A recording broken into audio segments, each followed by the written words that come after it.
Bom dia a todas e a todos. Senhora Presidente, que teve o discernimento fundamental para a data de hoje, nós discutimos um pouco do papel do servidor público, do próprio serviço público em todo o país, seja ele em nível municipal, estadual e federal, que é exatamente a categoria que, como professor do Departamento de Economia Aplicada e do nosso curso de mestrado e doutorado em Economia da Universidade Federal do Ceará, que é onde eu orgulhosamente pertenço.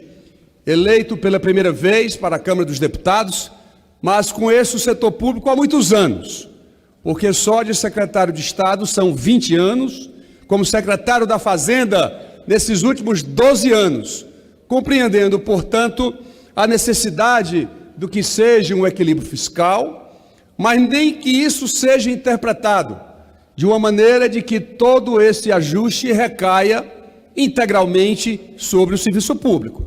Não quero minimizar essa necessidade da preservação da capacidade de investimento do setor público. Afinal de contas, ele existe para poder atender às demandas da população. É fazer uma melhor estrutura de segurança, é ampliar o atendimento de saúde, prover uma educação de qualidade. Portanto, compreendemos a necessidade e esse é o meio, é o fim, na realidade, da existência do serviço público. No entanto, eu não acredito em sucesso de uma administração pública que não conte com a dedicação, com o empenho do servidor público na efetivação dessas tarefas que são todas inerentes aos três níveis de governo.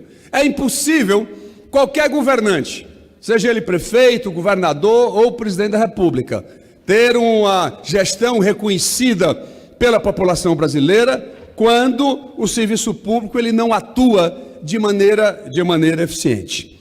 Aqui no Brasil existem regras quase que incontáveis das despesas primárias do governo. Existe o teto do gasto, a 4.320, existe todo um aparato da lei de responsabilidade fiscal, são controles sobre as despesas primárias que sempre são discutidas e rediscutidas nos seminários nacionais e internacionais que tenho participado. Entretanto, aqui no Brasil, colegas servidores, não há nenhum regramento, absolutamente nenhum, sobre as despesas financeiras, por exemplo, do governo federal. Isso porque, enquanto nos municípios, até um total de endividamento sobre a receita corrente líquida, nos estados também, 1,2 vezes nos municípios, 2 vezes dívida consolidada líquida sobre receita corrente líquida, mas na União não há qualquer limite. Portanto, se o Brasil, como gasta hoje, 390 bilhões de reais de juros por ano, não há absolutamente nada, não há frequência de discussão sobre essa matéria. Portanto, quando se discute o orçamento, e eu estou aqui alertando aos meus colegas parlamentares, homens e mulheres, sobre essa questão, é impressionante como a despesa financeira é dada como se fosse uma verdade, que isso não precisa ser discutido. Precisamos tratar da questão do gasto com o pessoal, precisamos tratar da despesa de custeio, precisamos tratar dos investimentos.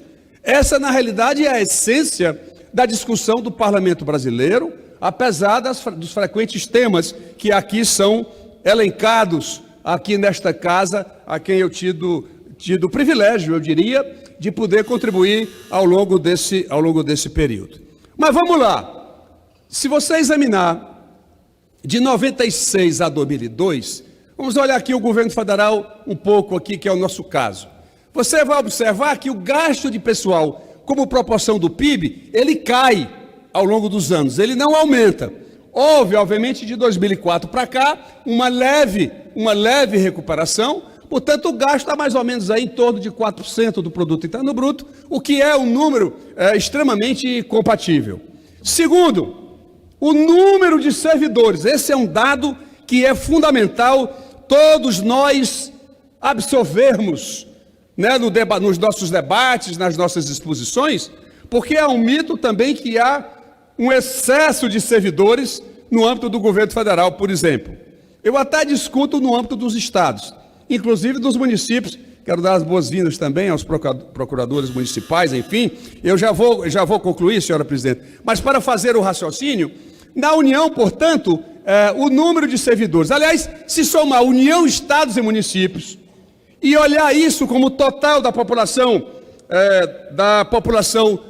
como um todo, o Brasil está muito longe dos países mais desenvolvidos, que tem um percentual muito maior do que aquele que nós encontramos aqui no Brasil, que aqui no nosso país é da ordem de 12%. Portanto, é um percentual extremamente compatível com o nível de desenvolvimento do país. É bem verdade que folha ela cresce por várias razões.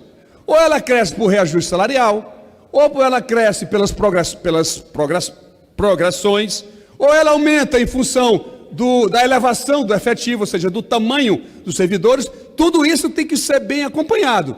Eu só interpreto que isso não pode ser jogado no lombo do servidor como a grande causa desse descontrole, vamos dizer assim, que se tenta passar no âmbito do serviço público. Como eu disse, o raciocínio para o governo federal é mas eu não posso deixar de dizer que para os governos estaduais tem sim uma preocupação em relação a esse tamanho, ao tamanho do gasto.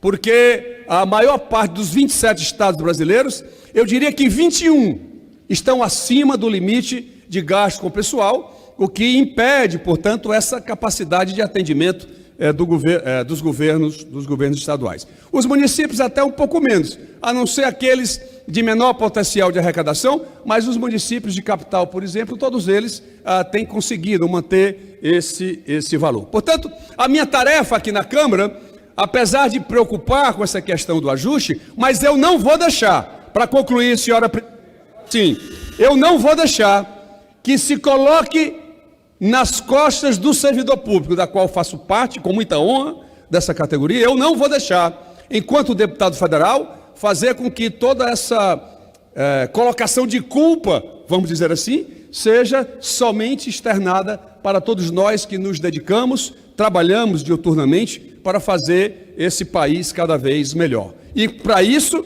é importante nós olharmos os outros componentes de despesa para que o Brasil fique alerta em relação a esse privilégio do setor bancário brasileiro, que na reforma tributária, é importante que vocês saiam daqui com essa informação que eu vou dar. Na reforma tributária, enquanto vários setores estão tendo a sua carga elevada, a proposta aqui da Câmara, ela reduz a carga tributária do sistema bancário brasileiro. Isso é um absurdo e eu não vou deixar que realmente aconteça, porque será consagrar. Quando tem uma crise econômica, o comércio sofre, a indústria sofre, a agricultura sofre. O sistema bancário brasileiro teve um lucro ano passado de 102 bilhões de reais e ainda se propõe, numa estrutura de redefinir os tributos brasileiros, ainda se propõe que a carga tributária do sistema bancário brasileiro seja reduzida. É realmente um absurdo. Portanto, servidores e servidoras, vamos estar juntos nessa empreitada. Minha cara presidenta Érica Cocai, que alegria poder estar ao seu lado aqui nesta casa. Meu pai, Mauro Benevides, quantas vezes me registrava sobre o seu trabalho, e fica aqui, portanto, uma parceria absoluta que vou empreender nesses próximos anos com o servidor público. Muito obrigado, senhora presidente. Muito obrigado a vocês.